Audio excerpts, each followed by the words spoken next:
Kung ang Taguig, kung ang Pasay, kung ang Makati ay merong car-free Sunday, ibig sabihin walang dumadaang mga sasakyan, tanging para lang sa mga nagja-jogging at mga nagbibisikleta. Bukas abangan natin May 12 dito mismo sa Roas Boulevard, yan ay magkakaroon na rin ng car-free Sunday dito. So ayan, sa mga taga Maynila na dumadayo pa ng Mall of Asia, ng Makati, ng Taguig para makapagbisikleta sa kalsadang walang dumadaang mga sasakyan o car-free Sunday, ay abangan nyo May 12, araw ng linggo dito sa Roas Boulevard ay magiging car-free Sunday na rin yan. So tuwing linggo yan, alas 5 ng umaga hanggang alas 9, at sabay-sabay tayo mag-jogging at magbisikleta rito. Sabay-sabay tayo mag-ehersisyo. So kita-kits tayo, no? Ayan. Ayan, nasa likod ko. Magiging car-free Sunday na to. Ayan, no? Haba niyan. Ang sarap magbisikleta at mag-jogging dito. So May 12, araw ng linggo. So mga kababayan, ipinatupad yung car-free Sunday na ito para naman yung iba nating mga kababayan ay hindi na dumayo pa ng ibang lugar. Kasi yung iba madalas pumupunta pa ng Pasay sa may Mall of Asia, pumupunta pa ng Taguig, pumupunta pa ng Makati. Kasi dyan sa mga area na yan, merong car-free Sunday na pwede kang makapag-jogging nang walang kasabayang mga sasakyan.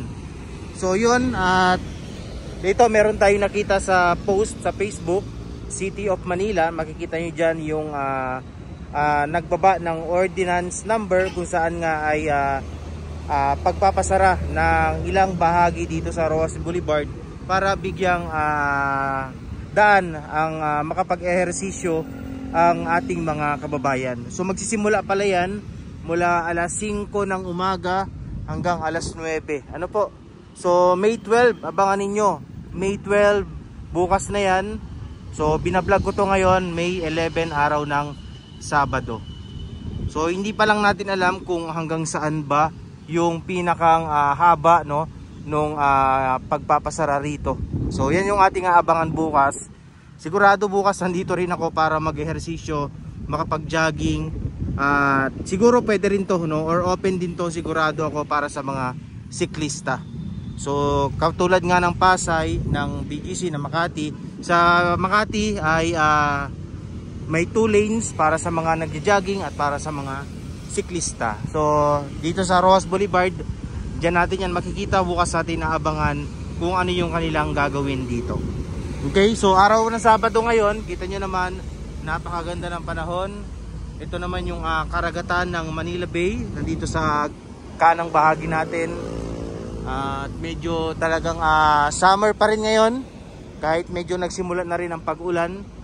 Ayan, at samantalahin natin yung ganito kasi pag nagtag-ulan na ay mahirap nang lumabas, no? Kaya ito, habang may summer pa, tiis-tiis lang tayo sa init at sikat ng araw. Magdala ng payong at laging uminom ng tubig. Kasi katulad ko mga kababayan, minsan dumadayo pa ako ng MOA, Makati. Pero sa Taguig hindi pa ako nakakapunta ron. Yan, dyan ako dumadayo para magbisikleta and at the same time makapag-jogging na rin. So pwede naman kayo rito sa may Luneta. Pero iba kapag ganito talaga na kalsada, maganda yung daan. So masarap makapag-ehersisyo kapag maluwag talaga, no? Wala kang mga kasabayang sasakyan. Sigurado ako yung kabilaan na yan, no, ay sasaraduhan yan bukas. So alamin natin bukas kung hanggang saan yung kanilang isasara, no? Yan yung ating aabangan. Sakto kasi yung kalsada rito bagong-bago, makinis, wala nang lubak. So perfect talaga para sa mga mag-jogging, sa mga mag-exercise. So pwede rin naman kayo rito sa part na to. Ito sa kinatatayuan natin. Actually ito talagang bike lane, walk lane, no? So para sa mga jogging, sa mga bisikleta dito. So yun nga lang dito para sa mga nagbibisikleta, medyo maalog dito kasi marami yung mga pagkakagawa ng bricks, medyo makapal. So maalog sa gulong, may tendency maaring masira ang bearing, no? Alam yan ng mga siklista, kaya mas mainam talaga kapag makinis at patag yung tinatakbuhan ng bisikleta. So bukas no, kita-kita tayo dito May 12, araw ng linggo, dito sa Roxas Boulevard, Manila Bay. Ayan, abangan natin yan. So sigurado yung mga dumadayo pa dyan ng Makati, ng MOA, sigurado dito na yan ehersisyo, dito na magpapapawis, dito na magja-jogging, at dito na magbibisikleta. So sabay-sabay natin yung abangan bukas. Ayan. So ito pala yung gamit nating bisikleta. Yan si Nognog. So saan man tayo magpunta rito, ito yung ating gamit. Mas prepared ko nang gamitin to kaysa mag-commute kasi napakainit tapos traffic pa. Bisikleta number 1 dito sa Maynila. O nga pala no, hanggang alas 5 lang siya ng umaga hanggang alas 9. Okay? So katulad din sa sa ibang lugar na merong car free Sunday no, hindi naman buong araw, talagang limited lang sa ilang oras. Mula alas 5 ng umaga, yung iba hanggang alas 10. So dito sa Roxas Boulevard ay hanggang alas 9 naman. So abangan natin yan.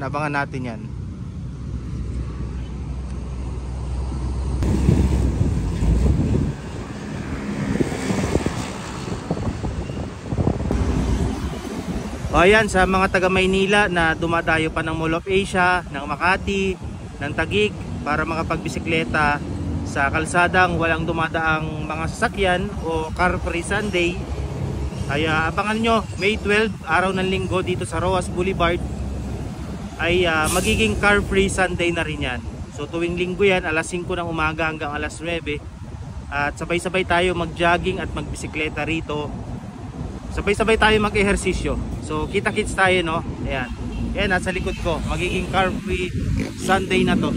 Ayan no, haba niyan. Ang sarap magbisikleta at mag-jogging dito. So May 12, araw ng linggo. So ito guys, so nandito tayo sa may bahagi ng Pedro Hill. Ito Pedro Hill na to. Pag tumawid ka dyan, dire-diretso na yan Pedro Hill. Siguro kung sakaling magbibigay or sasara nga itong Roxas Boulevard, siguro dito nga to, di ko lang sure ha, ito ay para lang sa akin, hindi natin yan sigurado kasi dito sa likuran natin nandito na yung US Embassy, medyo restricted na yan. So I think hanggang dito lang yan sa Pedro Hill, hanggang dun sa may Quirino no? So abangan natin yan bukas May 12, araw ng linggo. Kung susukatin nyo kasi itong haba ng Roxas Boulevard mula dito sa may US Embassy, mahaba-haba din to. Nasa around 2 kilometers din po no, yung haba ng yung kahabaan ng kalsadang ito. Kaya perfect talaga to para sa mga magja-jogging, mag-exercise, sa mga magbibisikleta. Yan. So abangan natin yan araw ng linggo. Yan, habang wala pang car free Sunday, dito muna tayo sa may Roxas Boulevard. Dito muna tayo sa may mismong ito, yung talagang bike lane. Kung tatanungin nyo mga kababayan, dati itong nilalakaran, itong dinadaanan natin na ito, napakarami talaga mga nagja-jogging dito dati pa nung wala pang pandemic, tsaka nung hindi pa nasisimulan yung Battle for Manila Bay. Sobrang daming nagja-jogging dito, nag-exercise, nagsusumba. Halos mapuno itong buong bahagi na to ng Roxas Boulevard. Kaya yan, maganda yung naisip ng City of Manila na magkaroon din ng car free Sunday dito sa lungsod ng Maynila. Yan, lawak niyan, tricycle lane yan, sarap pa ng hangin.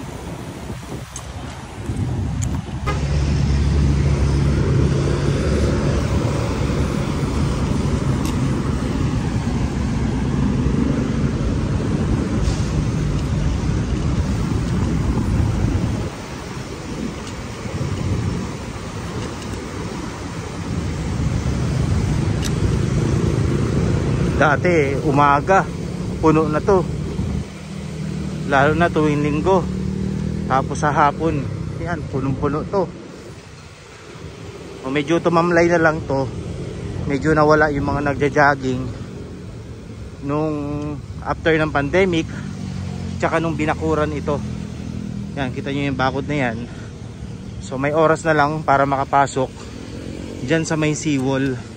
Eh syempre gusto ng mga tao tumambay talaga dito malapit sa may dagat. So nung binakuran to, mostly doon na lang nagpupunta yung mga tao sa Dolomite Beach. So yun lang, no, abangan po natin bukas May 12 ang pagsisimula ng Car Free Sunday dito sa Maynila, dito sa Roxas Boulevard. See you po tomorrow.